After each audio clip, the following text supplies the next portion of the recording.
שיחם של ילדים. אני בכל זאת המשכתי ללכת לשם מדי פעם עם סמדר, בגלל המציל מחליף.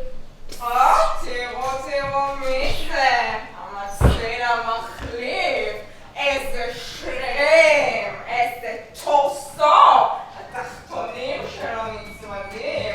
רואים את החבילה ואת תזמרה במה. לא, בגיל של הבן שלה. זה לא הגיל של התלמידים, אוקיי?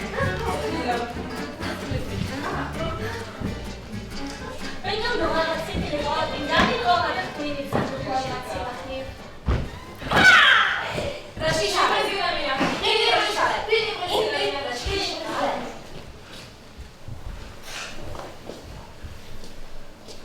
בצהריים הגיע הדרור ושוב הציע לי חברות. אם אתה רוצה להישאר, אתה צריך להיות המציל המחליף שלי, ולהישאר מחוץ לבנך אפילו נורא מתחשק לך.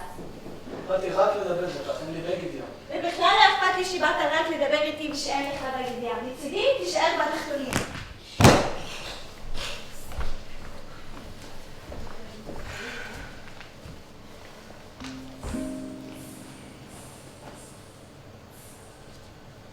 בואו לאכול! אני באה, תשמור לי לבבות בפיתה.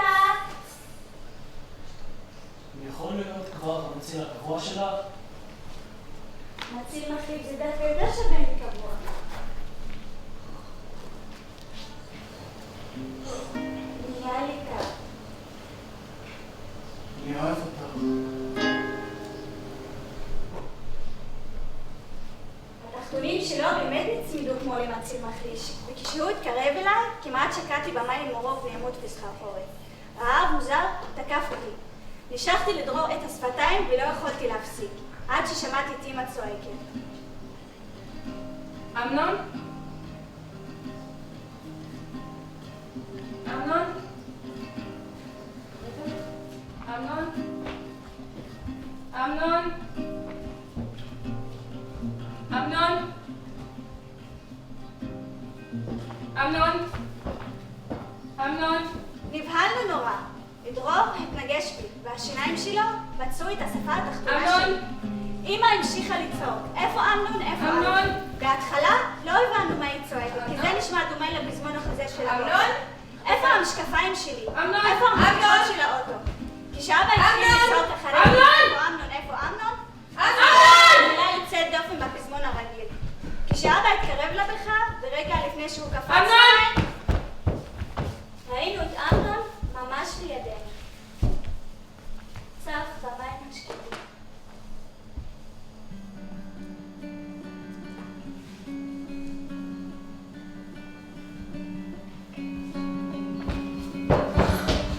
אמנון!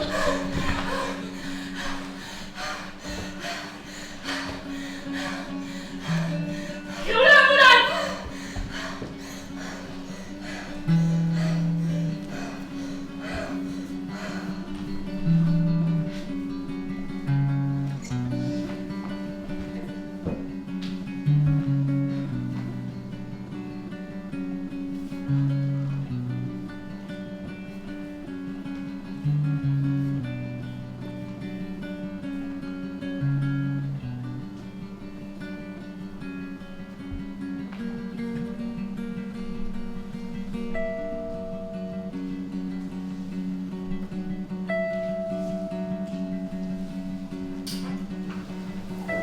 אמנון כיסו עד מעל לראש בשמיכה של מגן דוד אדום. העלו אותו לאמבולנס באלונקה מתקפלת, ולקחו אותו לבית החולים. באותו לילה, אמא ואבא לא חזרו הביתה.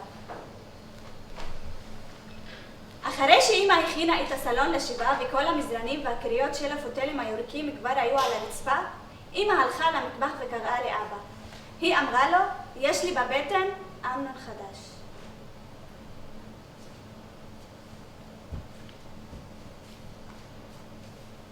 יש לי בבטן אמנון חדש. מה? יש לי בבטן אמנון חדש. ממש לא.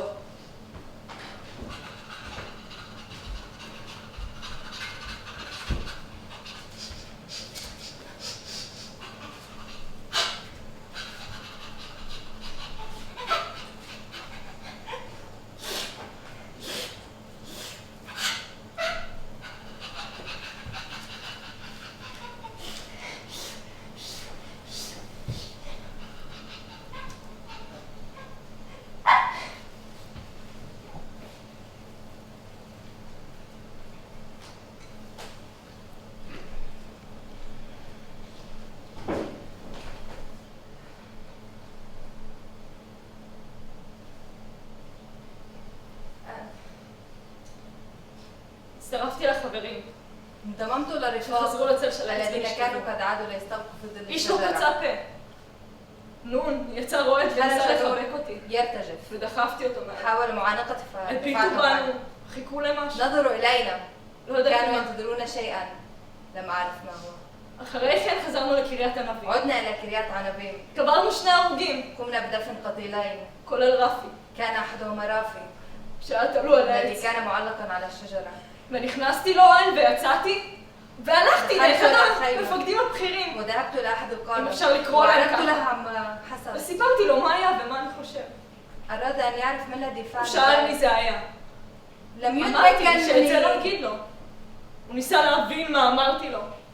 משום מה, זה לא נקלט אצלו, והוא לא لم הבין يستوعب רצחתי أنني ילד. قتلت طفلا.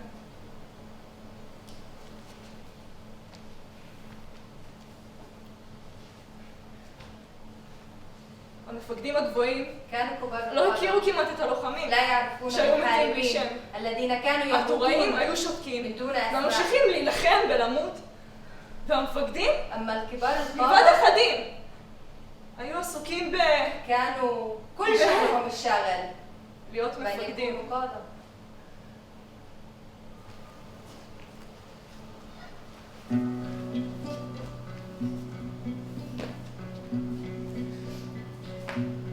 הצצתי למטבח וראיתי את אמא בוכה והיא מחזיקה בבטן שלה שנראתה שטוחה וקטנה כמו בדרך כלל.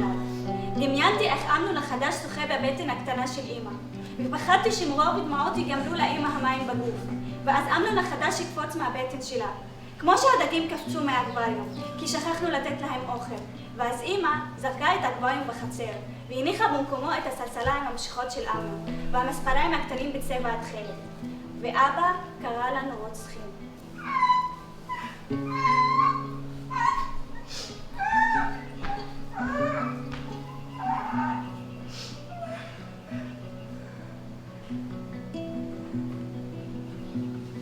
כשאבא התקשר מהמלחמה, אמא כבר יצאה לשחק קלפים.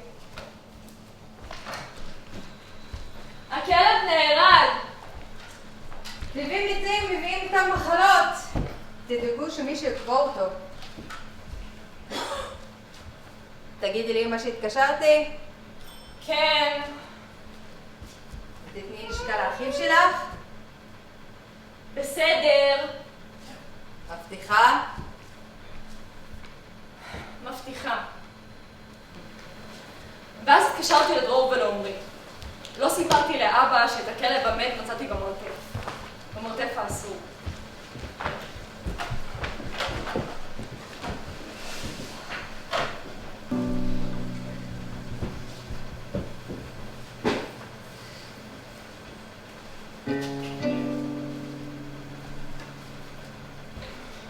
אני תקף מיקי.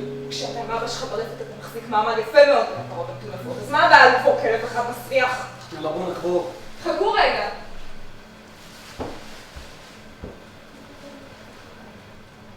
גל רוכש של צרצרים עלה לרגע ולמות. נכנסתי בשקט כדי לא להעיר את אחיי הישנים. אמא עדיין משחקת קלפים עם לביאה ורחל וטניה, ועם נחום השמן ושמשון הצונן. דברים שאיש לא רצה לקחת למלחמה. הבאתי משהו שיעזור לנו עם הריח. למה הלך לבזבז בקבוק שלם מהכלב נו? זה בטח של אמא שלך. קיבלתי אותו מתנה ליום הולדת, אבל אני לא משתמשת בו. אז יאללה, בואו נקבור אותו כבר את הכלב.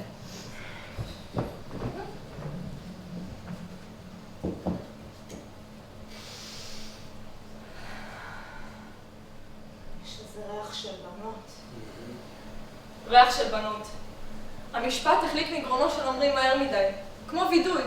על איזה ריח של בנות עומרי מדבר כאן, במרתף הלך, מול גופתו התפוחה של רועה גרמני.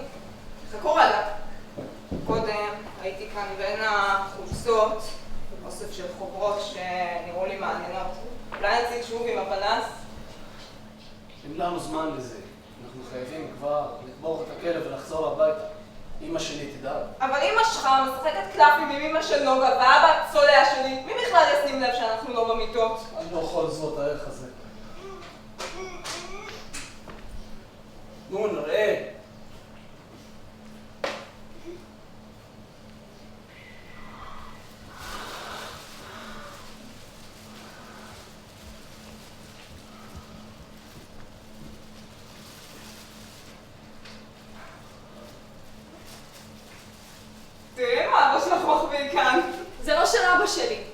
לכם מהעיתונים האלה? תרופות פורנוגרפיות, לא עיתונים.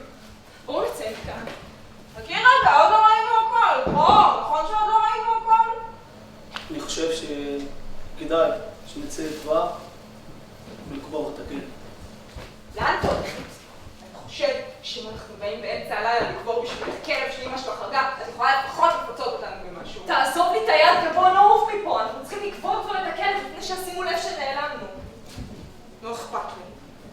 אנחנו הרי יודעים שאתה תחטוף מכות רצח אם אבא שלך יגלה שאתה לא במיטה בשעה כזאת. אז עזוב לי את היד ובוא נעוף מפה. אני לוקח אותנו כתשלום על הקבורה של הכלב. דווקא באוויר הפתוח, הרוח זרקה את ריחו המרכיב של הכלב הישר אל אפינו, שכבר היו דחוסים בריחות רבים. צערי עם הבושם המסריח שלך, שאבא שלי לא יגלה את החוברות בגללך.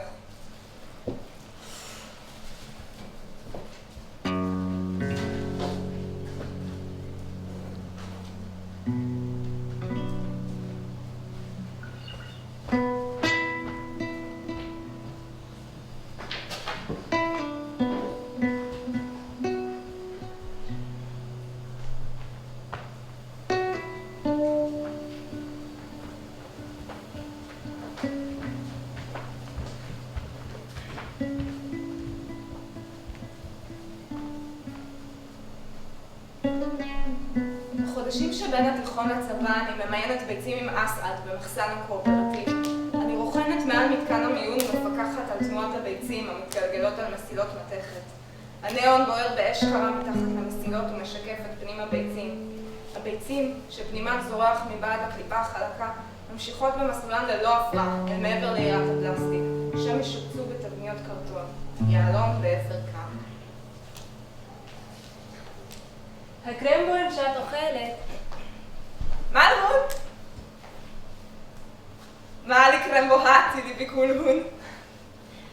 עושים אותם מהביצים המקולקלות. שו?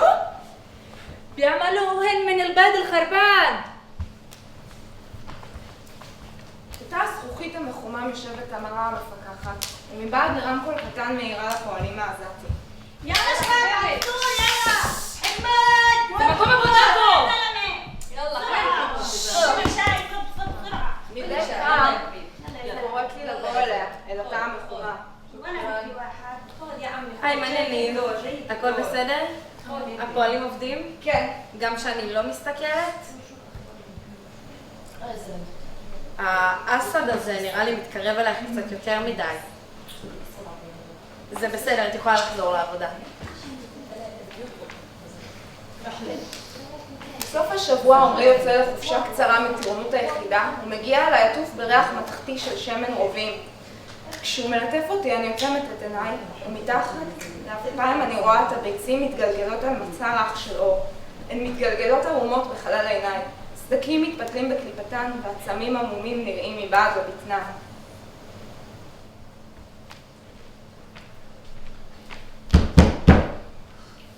היי מידלה. זהו? נו, שיהיה מלא בהצלחה. תטפלי יפה בחברים של אסד, אה?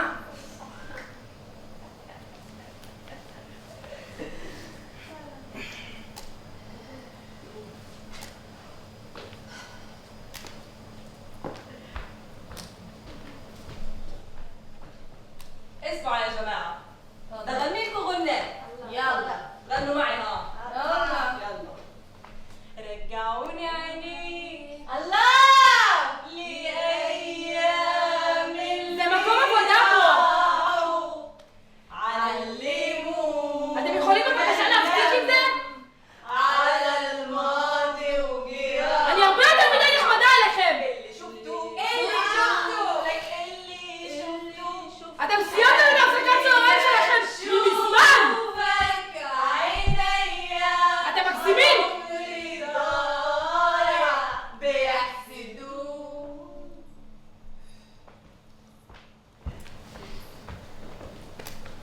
אני מתגייסת לצבא בעוד שבוע.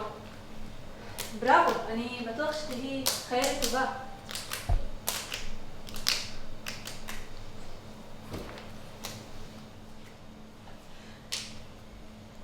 נוגה? רגע, שנייה.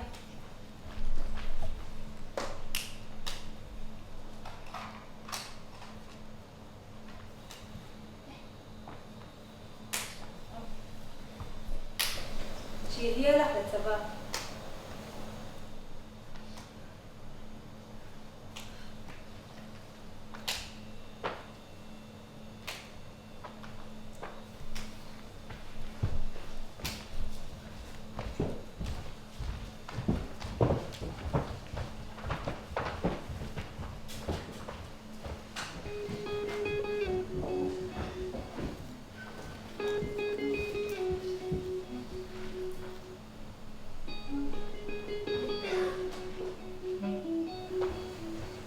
אחרי קורס מש"קיות חינוך אני משובצת לבסיס ממשל צבאי.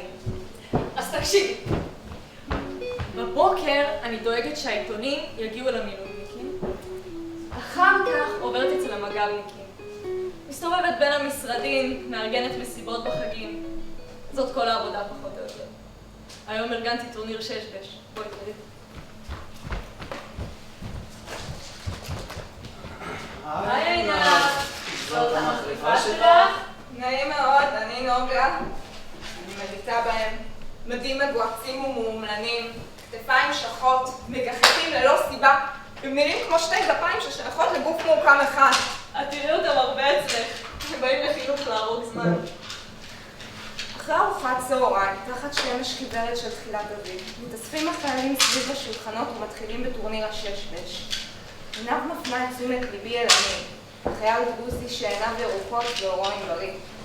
כשהיא מתעופפת להרים קובייה שנפלה למתחרים בשולחן סמוך, אני מבחינה בכתם מציצה דהה על עורבה, חוצה שכבה גסה של מייקאפ. מה היא עושה כאן? אז מתי אתה מדקלם לי יונה בולך? עיניו ממשיכה ללחוש בעצבנות, אבל אני בקושי שומעת אותה. תביעות המשחק מותחות ברעש של רוחות עץ זולים, ורעש הדפיקות גובר על רכישותיה של המש"קית, שמנסה עכשיו לבטא את שוקתה חסרת החן.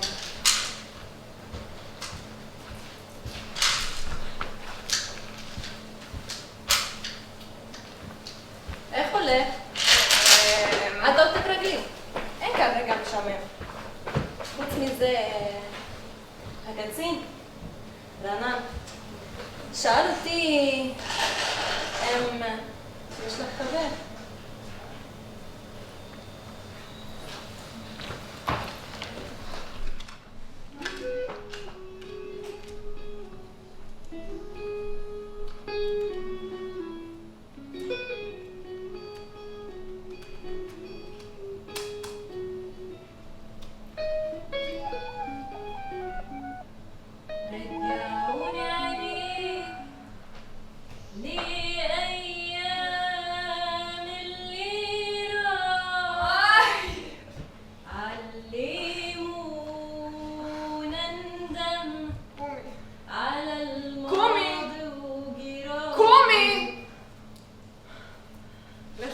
בבקשה, אני במחזור כואבת לי הבטן. את רק צריכה ללכת עם החיילים ולהשגיח שהם לא נוגעים באנשים כשהם מפנים את הבית. הם לא עושים בתים בלי סיבה. ואל תדאגי, הם בערביות רגעו גם במקל.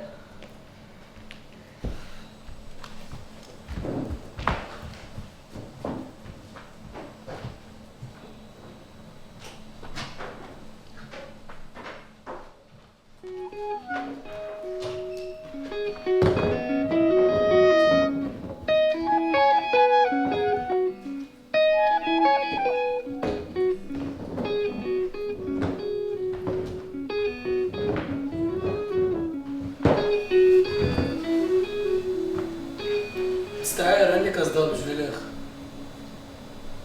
במושב הסמוך לשבט אפרת, רעננה עוד יותר משהייתה בערב במקלחת. שערה מסורק, מעיל דובון מהודק לגופה. היא מטיבה את שערה תחת הקסדה ומהדקת את הרצועה תחת סנטרה אחת. כעבור 10 דקות אנחנו עוצרים בצד הדרך להשתעשע במכשיר לראיית לילה, בשפנפן, עד שתגיע השעה לעלות אל הכפר. מבעד לעדשה מגלה את ערוות הלילה.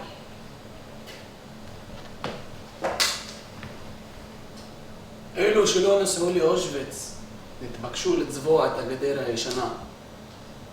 שמואל, המורה להיסטוריה, ישן כמו קטר חורק כשהשגיח. הוא שחרר אותנו יותר מוקדם. תשומה, לא הייתה לו סבלנות, ואנחנו אהבנו אותו. כשהיה מדגים על חתיכת נייר מה עשו המונגולים לעמים שכבשו, חשבתי שהוא היה משקר.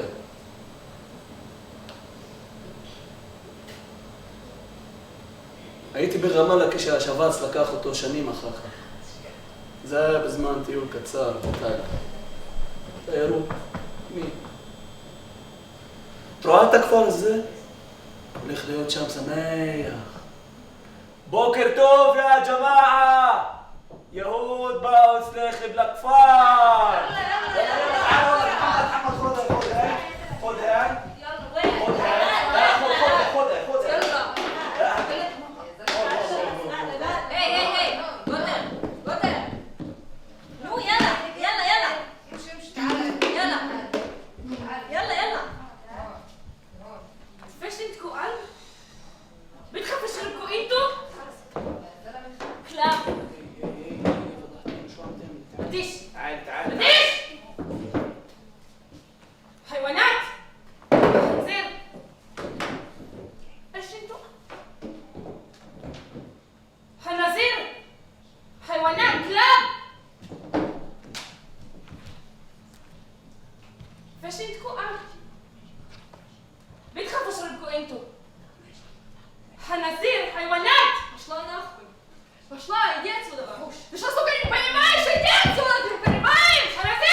הגברים כבר הרימו ומקבלים פקודה לפנותו. הם מתחילים לרוקן את הבית. מזרונים, סירים, כיסאות, דבר לא נשאר במקומו. הגברים יעילים, מעבירים חפצים מיד ליד, תפורנים באסון של עצמם. גבר דל גוף נושא כוננית עצומה ופוקד על אשתו שמיילדת ומקללת את החיילים לשתוק. יפהפה.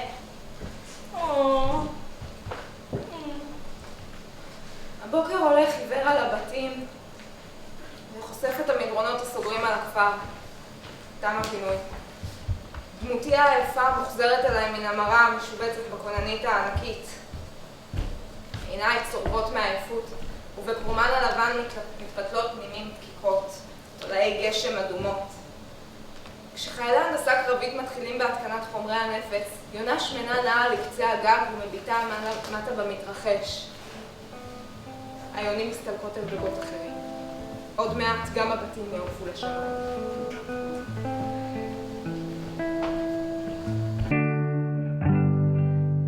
Drink sangria in the park. Then later, when it gets dark, go home.